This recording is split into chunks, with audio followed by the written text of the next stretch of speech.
The title of my talk is such because the Old Breed was the name given to the 1st Marine Division in World War II. I went to college, graduated from high school in 1942, and went to college in Marion Institute for 1 year and joined the Marine Corps while I was there. And I joined because I had read about the different services, talked to different people, and I came to the conclusion that the Marine Corps was the best. And ironically, after all I went through, I still think that. It had extremely high standards, and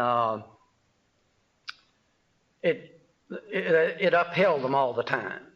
Now, there are several places I could begin. I could begin by quoting someone very profound and so forth. But let me just give you one quote that our DI told us the first day in boot camp. He said, "You people are stupid." That was the first thing he said to us. This was before we'd had any SAT test or ACT or anything of that sort. But he said, "You people are stupid, and if any of you think you can tell me what to do, step outside and I'll whip your ass right now." So that was the reality of the Marine Corps that I entered. The reality descended upon you quickly. Early on in my boot camp training, I one day got out of step. I never have understood why, but I usually managed to keep up the cadence. And he walked up beside me in a very quiet voice and said, "Boy, you pick up the cadence, or they're going to have to take us both to sick bay because it's going to take a major operation to get my foot out of your rear end." You know, I never lost the cadence after that, never. But to press on with what I want to do today is to give you, in part of the time, the sort of life that the frontline infantryman that Paul Fussell was and that I was. I was in the Pacific, he was in Europe, but the kind of thing that he was subjected to every day, the kind of life that the frontline infantryman experienced, and what he thought about it, and how it affected him then. And then I would like to make some few remarks about how what the aftermath was. Now, I will quote someone profound. Julius Caesar said that terror robs men of their power of reason and judgment and impairs their physical capacity. That is absolutely true, because the primary emotion on a battlefield was sheer, absolute terror, as Paul has indicated.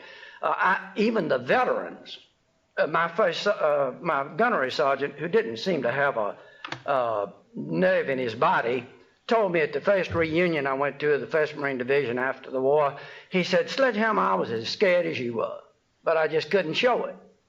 And he said, "You remember that patrol we went on Peleliu into that swamp, the 40 of us, went on into this swamp to hold up 1,500 Japs that were supposed to be on the other side of the swamp, and we were supposed to hold them up long enough to get help." He said, that was a suicide patrol. And he said, "I didn't tell anybody." Well, when he told me then, I fell into the nearest chair 40-something years later. I think it was Paul who said that the combat veteran has to live through the experience, and then if he survives, he has to live with it the rest of his life. And how you handle yourself and what you make of yourself it depends a great deal on, I suppose, your upbringing, your discipline, things of this sort.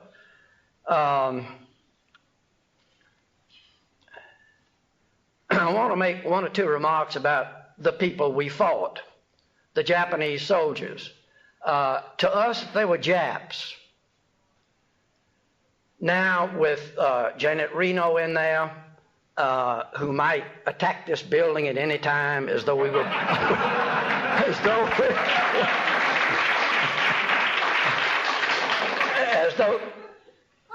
though we were Branch Davidians.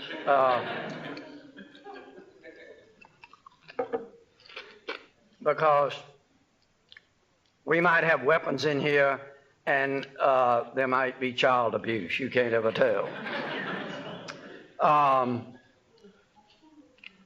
The Japanese soldier was dedicated to his cause. The American propaganda machine said he was fanatical. It wasn't that at all. He just simply fought to the death, because that's the way he had been trained. He was loyal to the emperor. He believed in his cause, and when he was inducted into the Japanese army, he was brutalized, and brutality was institutionalized in the Japanese army.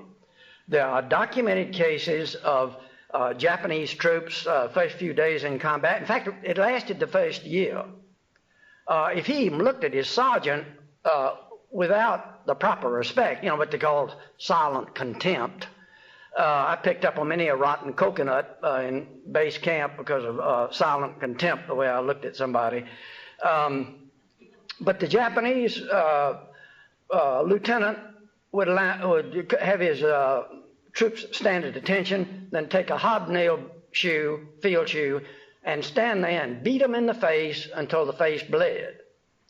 And then, of course, when they got into combat, they didn't mind doing anything to their opponents. Compassion was something that was totally foreign to them. This is why they could rampage through Nanking, China, and rape and murder over 100,000 Chinese over a period of about 3 or 4 weeks. The best kept secret of World War II are the Japanese atrocities. There's not much even written about it. And don't worry about embarrassing a young Japanese by bringing it up, because the only thing they know about World War II is the U.S. bombed Japan, Nagasaki and Hiroshima. And as Paul Fussell says, anybody who thinks it was a bad idea, his life wasn't saved by it, because ours was. We were scheduled to invade Japan, and we literally would have had to kill every man, woman, and child, because they had a song that said 100,000 souls for the emperor. All right, now, war to the infantryman meant killing. And if you had any qualms about killing the enemy, you better get over it in a hurry, because when either you made an attack or they made an attack, you killed them before they killed you. And the first one I saw, I must admit, I didn't pull the trigger on. And Snafu Shelton, my foxhole buddy, said, "What the hell's the matter with you? Do you want them in the hold here with us?" Talking about our foxhole. And I said, "No." So then the next bunch that ran out of that pillbox with their bayonets fixed, I was firing at them before he was. Typical Japanese fashion, they came out of the pillbox. This, again, is rarely written about. Rifle, bayoneted rifle in the right hand. Their unbuttoned breeches held up in the left hand. So when they got killed, they dropped their breeches. There was something in their religion or the code of Bushido that said the lower abdomen was the place of manhood instead of the chest, to the way it is to the Westerner. We saw thousands of them on Okinawa lying out there with all their,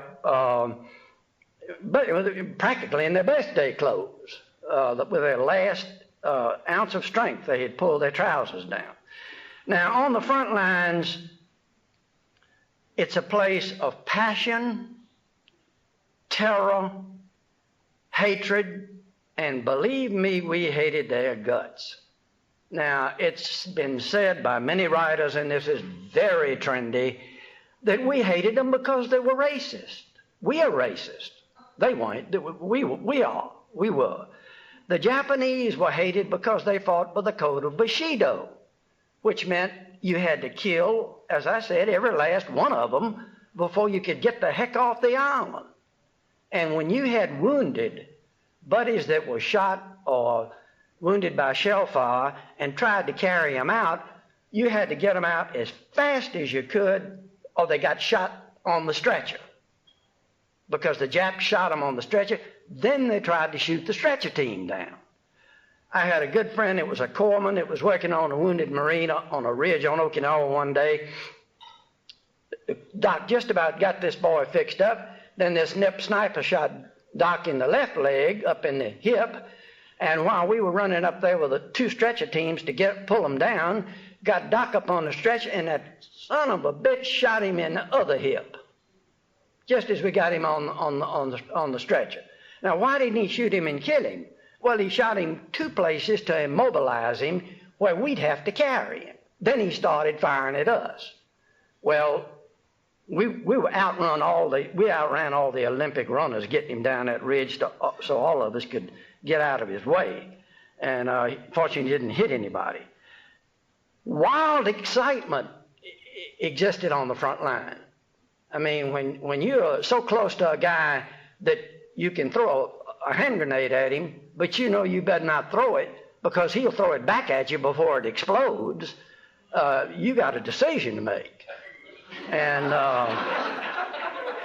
because the problem was we probably needed Peter Jennings there. Now, he's eminently qualified. They tell us so. Of course, it might have meant that he would have had to wear a helmet, and that would have messed up his coiffured hair. I have very little left, but I've been tempted to wear a hairpiece, but before I retired, the students often confused me with Robert Redford. I just bring that up. But during an attack, either on our part or the Japanese part, the bombardment preceding the attack, either of our attack or their attack, was so loud that it was thunderous. You couldn't even talk to the guy next to you. And at Okinawa, some of the Japanese artillery barrages went on for 4 and 5 days without stop. And when they would finally end, we were just all like that.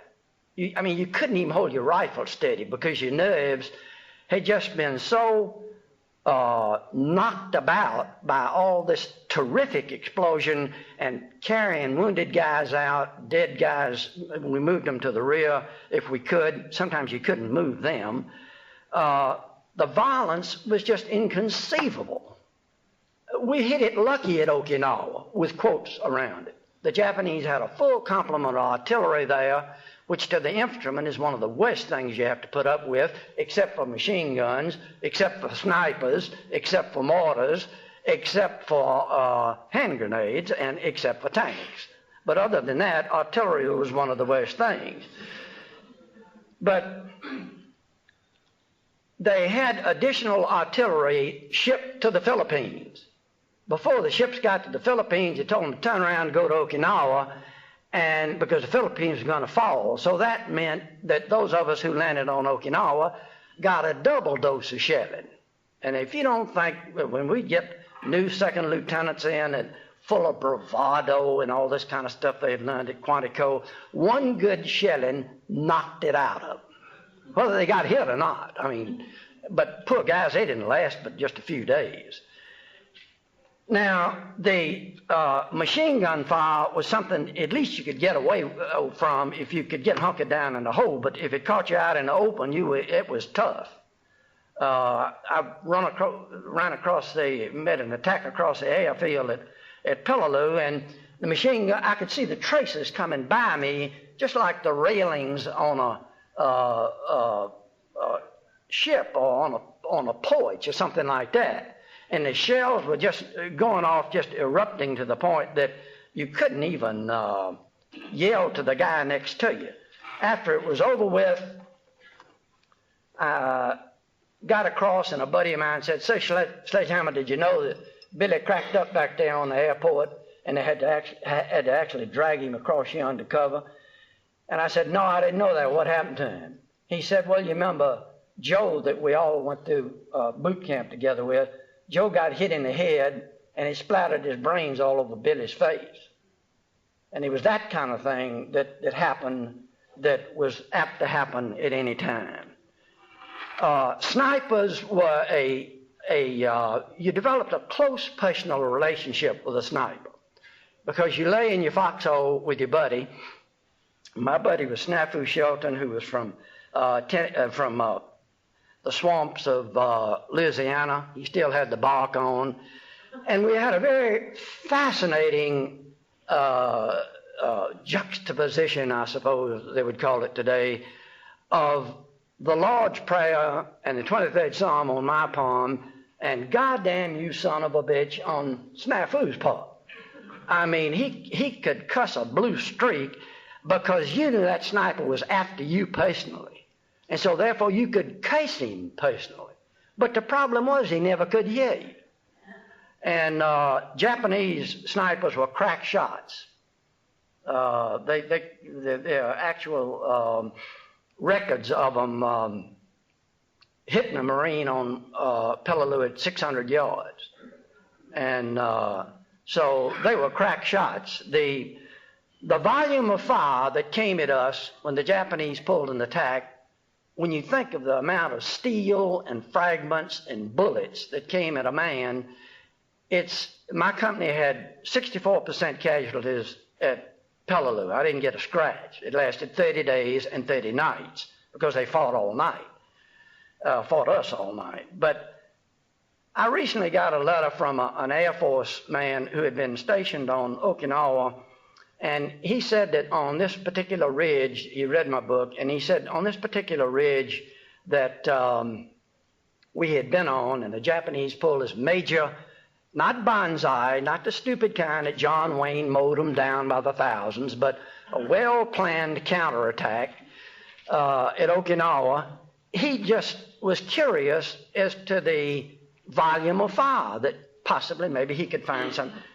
He measured off a square foot, and then he dug just below the surface, and he wrote me that he found 30 pieces of shrapnel and or bullets. And when I was out there, I thought I was going to catch every one of the 30 every time I took a step. Every man thought that he was the object of the whole and entire Japanese barrage. At night, the nights were sheer terror in the Pacific. The typical German soldier was a superb soldier from everything anybody writes or says about. He wanted to fight as honorably as he could and then get home to the family. The typical Japanese soldier wanted to fight honorably and die for the emperor. So that meant you had to kill him before you could get it over with. And because he made that difficult, because he didn't want to die. And he wanted to carry you with him. So if you took a position and wounded a bunch of them, and they were lying around in, because we had to field strip them for souvenirs, somebody went around and shot each one of them in the head routinely. Some of the outfits called the guys a possum squad. And it was said later that they must have thought all those guys that made those, took those positions were all crack shots because all the Japs had been shot in the head. But they would play dead. They would go to any kind of ruse to get help, such as slipping behind the lines at night and calling for a corpsman and begging for assistance. But fortunately, I went into a veteran outfit as a replacement, and you could understand the intonation of the voice. You could always recognize it. Now, the fatigue that a combat infantryman is exposed to and that he knows is there is absolutely nothing like it in civilian life. Sometimes I feel so sorry for these. I'm not much of a sports fan, but I'm a boy bird watcher, and that's what I spend most of my time outside doing. But sometimes on the news it shows these exhausted football players or exhausted basketball players, and I weep so much I almost have to paddle out of the room in a canoe because they are so tired. But Paul can tell you that when you go for 2 weeks or 30 days, or as at Okinawa, it was 1 week short of 3 months. And there were about 10 of us out of my company that made it all the way through Okinawa and didn't get hit. And we were literally walking around like zombies. And I had weighed about 145 when I went into the campaign. When it was over, we got up north, built a tent camp. I weighed up about 125 or 120. Everybody lost weight from the sheer stress. You can't imagine bringing up ammunition in the mud. The 30 caliber ball, which was the standard ammo for the M1 rifle, it weighed over 100 pounds, I guess, don't you, Paul? The genius who designed the box had 2 little hand holes in the end of it. Put the tips of your fingers in there to lift up a box that weighed over 100 pounds in the mud, and it had mud smeared all over it. And of course, this just brought forth more creative casing on the part of the troops. But at night, the Japanese, as the historians say, the military historians, they tried to infiltrate the lines. At Peleliu, they had a whole battalion that was assigned to raid the lines. They weren't trying to infiltrate. They would slip up as close as they could to us, throw a grenade, and come in screaming with either a saber or bayonet or something of this sort. Now, the idea of a saber in a modern war sounds ridiculous. I had a buddy that his right arm was amputated by a Jap officer who slipped up close and then jumped in his position. I had another buddy who lost 2 fingers that he was holding on to his rifle, and the Jap came around with a saber like that and cut his 2 fingers off. And then he poleaxed the Jap just like he hit a baseball with the butt of his rifle and killed him.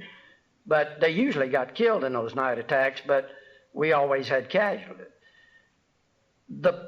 It has been shown that the longer combat went on, the worse the stress got, and the more exhausted the troops got, because the fight or flight syndrome physiologically takes over. You're all keyed up, the adrenaline's pumping, and believe me, when that goes on for almost 3 months, you don't have much reserve left.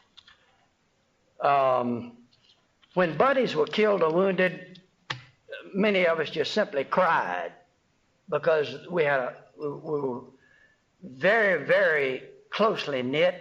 Even the replacements became that way. We had a great deal of respect for each other because in the Marine Corps, they can call it brainwashing, I don't care what they call it, but the greatest sin you could commit was to let a buddy down. And so you knew you could depend on any guy that had a Marine uniform on, whether you knew his name or not. Now, at Okinawa, we went through a period of about 10 days of torrential rain. This meant the tanks couldn't move. It was right in front of Shuri, the main Japanese defense bastion. We couldn't move without the tanks because the Japs would have mowed us all down. As it was, we could move in behind the tanks, and the tank gun could be firing at 75. The outfit that had tried to take this particular ridge I was on before us had heavy casualties. Almost every shell hole there had a dead Marine in it. They couldn't get them out. The maggots were in them. The rain was washing the maggots off the dead over the top of the soil into your foxhole. The foxhole that Snafu and I dug, we had to put boards in the bottom of it and then dig a sump hole in the end of it and bail it out with an old helmet that a casualty had left. If we hadn't, it was just like a colander immersed in water. Water came over the edges of it, and water came through the soil. The spouts, just like turning on a spigot. It was raining so hard. The Japs were attacking every night. We were killing them in the lines every night. you try to throw mud on them with your entrenching tool, then the next day or the next few days, usually in the tropics they got pretty ripe in a day, shells would come in and blow them all apart. So their body parts just lying all over the place. The guys called it Maggot Ridge. And if you went down the ridge and slipped and fell, when you slid down to the bottom, when you came up, the maggots were falling all out of your dungaree pockets, all out of your cartridge belt and everything else. The personal filth that the infantryman had to go through is inconceivable. 3 months without a bath, living in the mud. Your mouth felt like it was full of mud. You had no way to brush your teeth. But you had to stay alert. You had to be attuned to every tiny sound at night, because they slipped around at night and they were experts at it. Of course, you can imagine the odor of the dead. The only way we could eat anything, your stomach was tied in knots. They gave us a little tripod-like thing. You put a sterno tablet on it before dark, because you draw sniper fire if you didn't. And then try to heat up a can of beans or something, and heat up a little coffee, little packages of coffee that were in the ration can. We had tremendous loyalty to the units. And this mainly is what kept us together. When you were out there and the stuff hit the fan, and it was a matter of life and death, sure, we were all fighting for the Constitution, but basically you were fighting for your buddy and he was fighting for you, because that was the elemental level. Because there wasn't anything between us and the Japs but space, and sometime at night that space was no more than here to that chalkboard there, and if they got in your foxhole, it was a hell of a lot closer than that.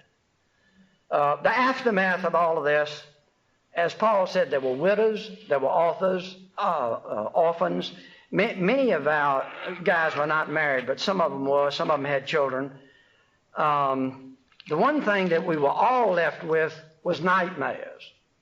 I had them for 25 years. I'd wake up in a cold sweat, screaming, having gone through something in a dream that was just as realistic as when it happened, in a cold sweat. Some nights I was afraid I would have nightmares and was afraid to go to sleep. So I'd stay up late reading poetry or biology or something like that, hoping they didn't come. Now, the casualties, the dead, we mourn them, because, like I say, if he was a Marine, you were sorry the guy got killed because he was special. And he might, if he was a buddy, you wept over it. But to the guys that were wounded, to the military historian, that's just a figure. But I have a buddy named John Huber. He lives up in Virginia. He's one of the finest young men I ever knew in my, hell, he ain't young, he's my age, but he's one of the finest men I ever knew. At Okinawa, Huber's hip was terribly damaged by a Jap grenade. Here, 50 years later, he's had to have one of numerous surgical operations because his hip being his hip had to be replaced. It's thrown his spine out of line, then it threw his right ankle out of line. He's never complained because he's alive. And to Huber, to complain would be ridiculous. I had another friend named Jim Kernizel, whose family lived in Nebraska on the big wheat farm. It was his ambition, his dream, to get back and farm that wheat farm. One day I was standing right in front of on a little ridge with one of these deep Jap standing foxholes right in front of me, watching through the binoculars, because we'd been pulled off the line. We'd made a push the day before and lost a heck of a bunch of guys out of my company, so they pulled us off the line for a few days. And I saw these mortar shells coming toward us. So I got the binoculars and was looking, and I said, the guys were incidentally had an ammo box behind me, 6, 8 of them, playing pinochle. And I said, you guys better look out. That nip gunner is walking them right down this little valley. Well, I got what a guy usually got in a case like that. Oh, hell, Sledgehammer, you're just nervous in the service. So I said, okay, I'm telling you, you better look out. Just about that time, there was this terrific crash as a shell exploded right in front of me down at ground level. And I was on this little hillock that was no higher, really, than that blackboard. The concussion knocked me off my feet and just down into the foxhole standing up. It wounded 5 men. How in God's name I didn't get my head blown off, I'll never know. But poor Carnizel got a bad shrapnel wound in the head. And then I had a seizure, and I fell off the tractor. And he said, when I fell, I luckily kicked it in neutral so it didn't run over me. I went to my doctor, and he said, son, you're going to have these all the rest of your life because of that head wound. Get off that farm. So he said, I had to give up the farm, and if you can believe it, loving the outdoors like I do, I'm in a damn insurance office. I had another buddy named Jim Day. Jim lived in California. He had a horse farm. When he got home, he wanted to make it into a horse ranch. At Peleliu, a Japanese machine gun literally, before my eyes, cut off Jim's right leg. It was a heavy machine gun, and he was so close to us. The nip just moved it just a little bit. There's a free gun, and poor Jim just toppled over. There was his leg lying on the ground. There was this blood spating out of the stump. I ran over there to him. The corpsman ran over there to him. When Jim would come to 1st Marine Division reunions, maybe some of you can't conceive of this, but we'd have to help him go to the bathroom because his wife had to do that at home. The poor guy couldn't do it. Now maybe with these bars and so forth for the handicapped, he could. I had a wonderful friend named Vermeer. And Marion Vermeer was a lumberjack from Washington State. He wanted to be a lumberjack when he went home. One day on a ridge on Okinawa, the Japs they put some pressure on the Army. I don't mean any offense to any of you Army people out there, but they put some pressure on the Army, and the Army line moved back a little bit. That meant there was a bend in the line to the left, so the Japs got this 70-millimeter mountain gun. It was on small wheels. They could move it around real quick, but 70 millimeters was about that big. Fired a high-velocity shell. They fired a shell, and it went right behind our lines and hit out that west and knocked out tanks were. Somebody said, what the hell was that? One of the NCOs said, that was a Nip mountain gun. The next shell went, I am not exaggerating, no more than a foot over my head, past the foxhole next to me that had 2 kids that were replacements, hit in Bill Layden's hole where Bill and Marion Vermeer were. Bill was blown up into the air. Vermeer just fell over. The 2 kids in the hole next to me, one of them jumped up and was doing like that, and the other one was yelling, oh, Jesus Christ, it hurts so bad. Make me die. I can't stand it. For Christ's sake, Jesus, do something. And then he just toppled over dead. This was the glory of, and we were all after this glory stuff, see. This is John Wayne.